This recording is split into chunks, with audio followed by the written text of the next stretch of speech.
So today I wanted to come on and make a video that kind of piggybacked on one of my popular shorts, which is It's Okay to Live Again. And so I just want to talk about it a little bit because I think that, well, first of all, I know that there are at least seven phases of grief. And, you know, 1 is denial and shock. 2 is pain and guilt. 3 is anger and bargaining. 4 is depression, loneliness, and reflection. 5 is an upturn. 6 is reconstruction. And 7 is acceptance and hope.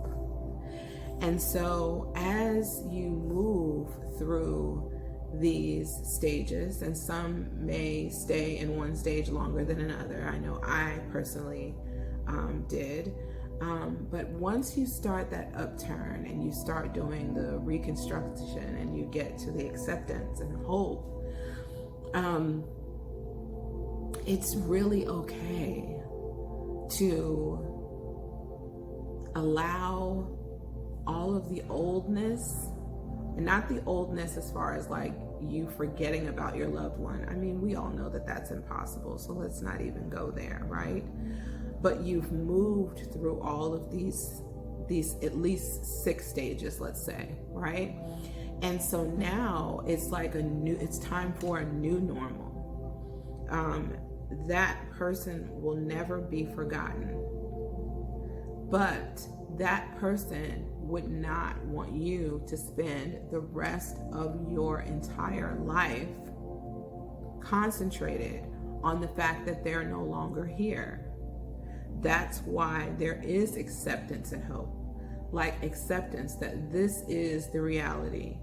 They're no longer here, but there's so many things that I could do in their remembrance, and there's so many memories and experiences and things of that nature that I can hold on to in a loving light, not in a sad light, but in a loving light that can empower me to do something because they lived, because you love them, because they were here. Does that make sense? Like actually having so much love for that person that no, you're not sad, but you are empowered not only to live your life to its fullest, but even to do something for others, to help them so that they don't have to go through what you do. I think that is why God put us on this earth, is for us to help other people. And if we would really wrap our heads around that, the world would be so much more of a beautiful place to live.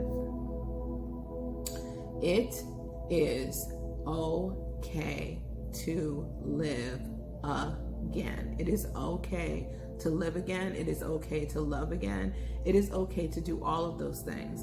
And one thing that I do want to say, because I know that a lot of people like stay away from people. So like, for example, for me, and this was initially when Ashley passed away, I just didn't want to have anything to do with anyone, including Zion and Taylor. Like I didn't want to have anything to do with anyone. I was just done. I was in shock, and just seriously, just heartbroken. But that's not necessarily what I'm talking about. What I'm really talking about is people that stay away from, you know, for example, let's just use in relationships, like you lose someone, whether it be a boyfriend, girlfriend, husband, wife, or whatever, and now for the rest of your life, you don't want to deal with people anymore.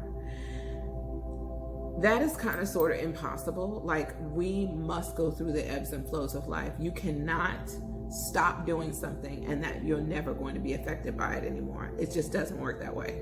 You are going to meet other people that you like. You're going to meet other people that you love. You're going to have experiences with other people, and you are going to punish yourself by not opening yourself up, being vulnerable, and loving someone again. And so that's really what I'm saying, is that it is okay for you to put yourself out there. It's okay for you to open up your heart. It is okay for you to love again. It's okay for you to live again.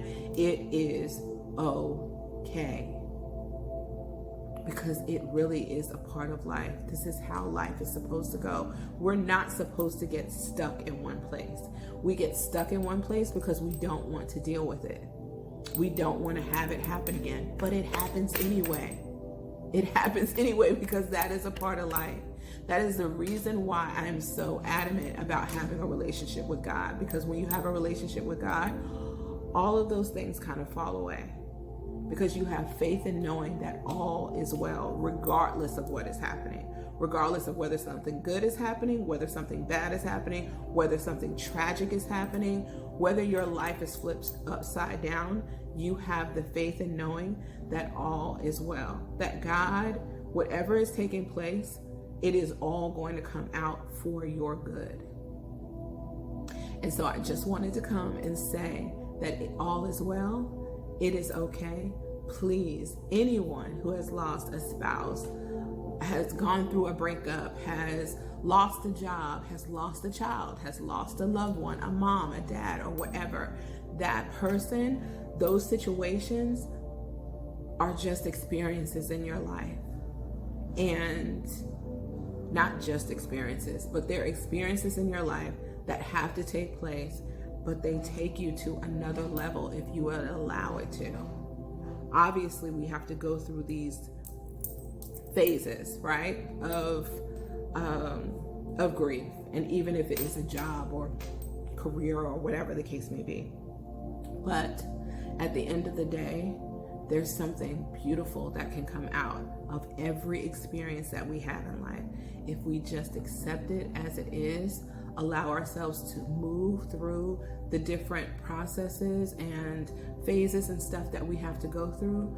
But at the end of the day, God does not want us on this earth to be suffering because we've lost someone. It is okay to live again. It's okay to love again. And it is okay to continue on with life. Everything is going to work out for your good. I promise you. Thank you so much for listening to me.